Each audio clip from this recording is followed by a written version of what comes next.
Welcome to Saraswati classes.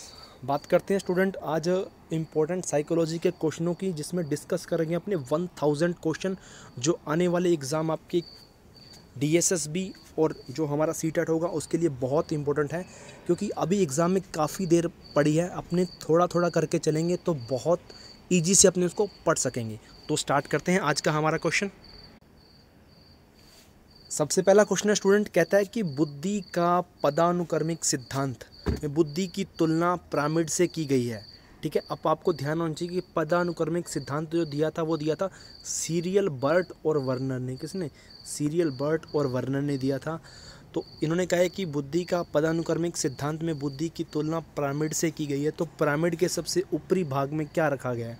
तो जो pyramid के सबसे ऊपरी भाग में रखा गया स्टूडेंट, वो रखा गया स्पीयरमैन का जी फैक्टर। तो आपको पता है कि स्पीयरमैन ने द्विकारक सिद्धांत दिया, जिसमें एक जनरल स्पेसिफिक इंटेलिजेंस था और एक स्पेसिफिक था, दो भागों में बांटा था।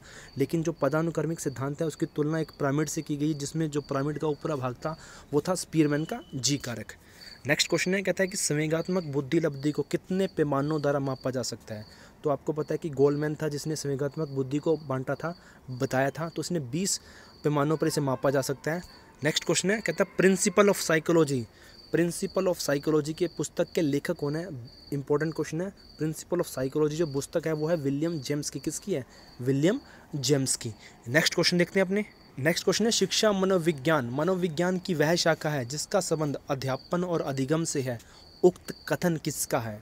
शिक्षा मनोविज्ञान मनोविज्ञान की वह शाखा है जिसका संबंध अध्यापन और अधिगम से है। उक्त कथन किसका है? तो उक्त कथन है वो है स्किनर का। किसका स्टेटमेंट है ये? स्किनर का।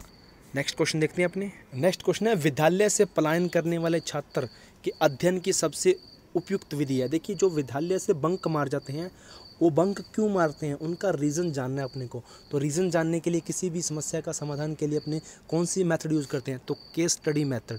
क्या? जीवन अध्ययन विधि, केस स्टडी मेथड। नेक्स्ट है, किसके अनुसार अंतर्दृष्टि में पूर्व दृष्टि निहित होती है? तो आपको पता है कि अंतर्दृष्टि जो सिद्धांत था इनसाइड थ्योरी, वो था वर्दीमर, कोफका और कॉलर का। एक पूर्व दृष्टि होती है जो होती है कार्य करने से पहले सोचते हैं। एक होती है पश्च दृष्टि जो कार्य करने के बाद सोची जाती है कि हमने गलती कहाँ की थी।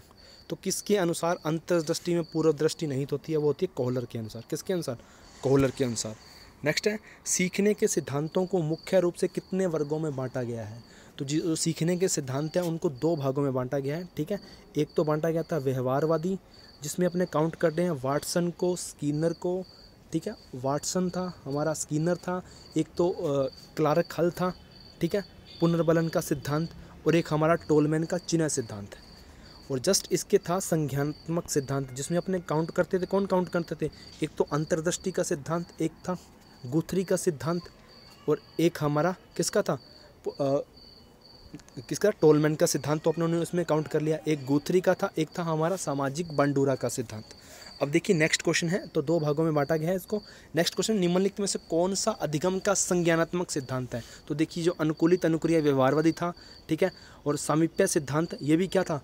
ये भी हमारा एक तरह से गुथरी का सिद्धांत है। प्रबलन सिद्धांत ये क्लार्क हल का है, ये भी इसके अंदर आता है। लेकिन जो क्षेत्रीय सिद्धांत, जो कोर्ट लेविन का सिद्धांत है, ये एक संज्ञानात्मक सिद्धांत है। तो जो बे ऑप्शन है वो बिल्कुल अलग है।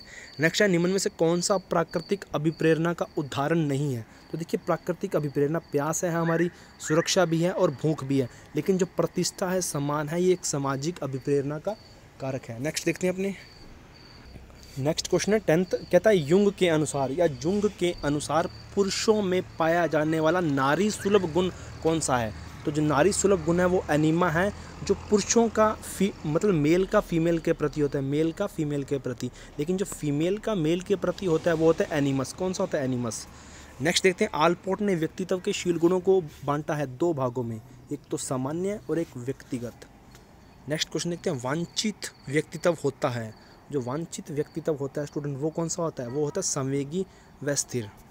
नेक्स्ट क्वेश्चन है, एक विकलांग बालक अत्यधिक परिश्रम करके कक्षा में प्रथम आने का प्रयास करता है, तो वह कौन सी रक्षा युक्ति को अपनाता है? तो देखिए, जो उसने विकलांगता थी उसको उसने पीछे छोड़ दिया और कक्षा में फर्स्ट आ गया। इट मीन्स उसने क्षतिपूर्ति कर ली। क्या कर ली? क्षतिपूर्ति कर ली। नेक्स्ट क्वेश्चन है, कैमरन ने कितनी रक्षा युक्तियों का वर्णन किया है? तो कैमरन ने स्टूडेंट 5 रक्षा युक्तियों का वर्णन किया है। कितनी? 5 रक्षा युक्तियों का वर्णन किया है।